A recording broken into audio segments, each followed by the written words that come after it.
వెనిజులాపై America దాడి చేసి ఆ అధ్యక్షుడు నికోలస్ మదురోతో పాటు అతని భార్య సిలియా ఫ్లోర్స్ను అరెస్టు చేసింది అమెరికా.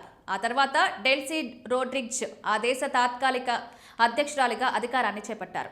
రోడ్రిగ్జ్ పదవీ బాధ్యతలు స్వీకరించినప్పటి నుంచి ప్రపంచం వెనిజులా రాజకీయ గందరగోళాన్ని గమనిస్తుంది.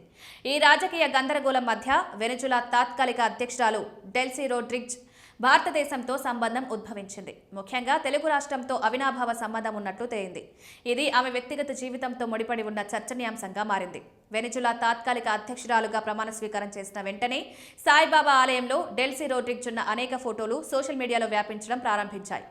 అధ్యక్షుడు నికోలస్ మదురో, అతని భార్య సిలియా ఫ్లోర్స్ పంచుకున్నట్లుగా రోడ్రిగ్జ్కు భారత ఆధ్యాత్మిక గురువు సత్యసాయిబాబాతో ఆధ్యాత్మిక సంబంధం ఉందని సోషల్ మీడియాలో వార్తలు వ్యాపించాయి. డెల్సీ రోడ్రిగ్జ్ ఇటీవలి సంవత్సరాల్లో 2 సార్లు భారతదేశంలోని ఆంధ్రప్రదేశ్ రాష్ట్రంలోని పుట్టపర్తిలో సత్యసాయిబాబా ఆధ్యాత్మిక ప్రధాన కార్యాలయమైన ప్రశాంతి నిలయాన్ని సందర్శించారు. ఆమె సందర్శనలు ఏ అధికారిక మత దౌత్యంతో భాగం కావు, కానీ పూర్తిగా వ్యక్తిగతమైనవిగా వర్ణించారు.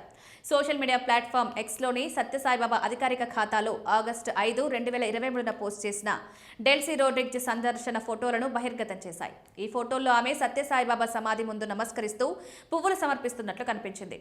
G20 శిఖరాగ్ర సమావేశానికి హాజరు కావడానికి వెనిజులా ప్రతినిధి బృందంతో భారతదేశంలో ఉన్నప్పుడు రోడ్రిగ్జ్ మొదటిసారి ప్రశాంతి నిలయాన్ని సందర్శించారు. దాదాపు ఒక సంవత్సరం తర్వాత అక్టోబర్ 26న 2024న డెల్సీ రోడ్రిగ్జ్ వెనిజులా తాత్కాలిక ఉపాధ్యక్షురాలిగా ఉన్నప్పుడు ఆమె మళ్లీ ప్రశాంతి నిలయాన్ని సందర్శించారు. ఈసారి ఆమెతో పాటు భారతదేశంలోని వెనిజులా రాయబారి కాపయా రోడ్రిగ్జ్ గొంజాలెజ్ కూడా ఉన్నారు.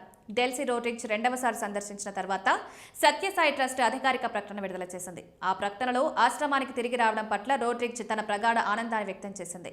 సత్యసాయిబాబా దైవిక సన్నధిలో తాను శాంతి, ప్రశాంతతను అనుభవించాలని చెప్పింది. ఆమె 2 ప్రదేశాలలోనూ ప్రార్థనలో గడిపింది. అక్కడ తాను అనుభవించిన శాంతి గురించి మాట్లాడిందని పేర్కొన్నారు.